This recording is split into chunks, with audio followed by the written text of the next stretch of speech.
अरे माझं म्हणणं आहे राष्ट्रवादीतल्या त्या माझ्या मित्रांना, अरे ज्या नेत्याने बीडची वास्तुशांती केली, बीडचा बिहार नाही, बीडचा काबुलिस्तान केला, हमास केला,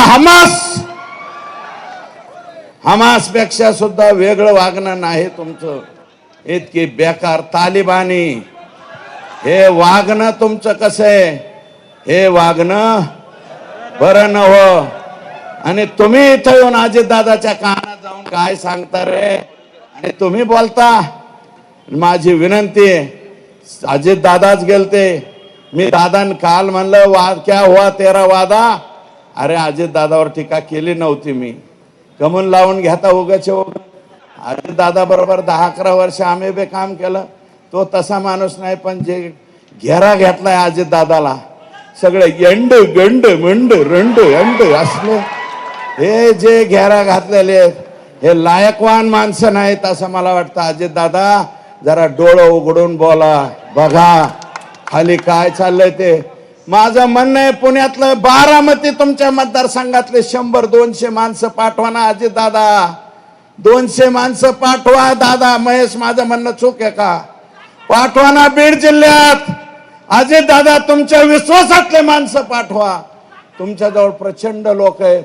गावागणीस एक माणूस पाठवू शकतात. अजितदादा 1200-1300 गाव आहेत बरं का, 1500 माणसं पाठवा ना दादा. एका गावात जाऊन 2-2 दिवस मुक्काम करून येऊ द्या ना. तुमचे हे जे शागिर्द आहे हे कसं वागते, एकटा मराठा समाजाच्या बाबतीत नाही. आणि तुम्हाला माझी विनंती, एकटा मराठा समाज नाही, सगळे समाज संतोषच्या बरोबर आहे. संतोषच्या भेटी द्यायला मसाजोगला जीवाच्या वाडीचे लोक आले का नाही?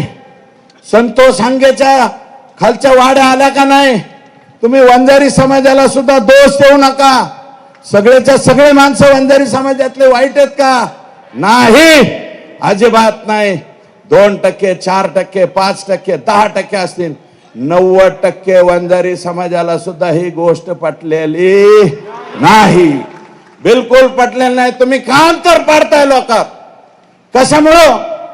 आणि मी तर काल म्हणलं, आज मी म्हणतो, एकच पर्व इथून पुढं ते 2 नेते आणि त्यांना मानणारे त्यांच्या समाजातले 10%, त्यांच्या समाजातले सुद्धा 90% आपल्या बरोबर घ्या. एकच पर्व आणि सर्व एकत्र, सर्व आपल्या सहित सर्व एकत्र. काय अडचण आहे?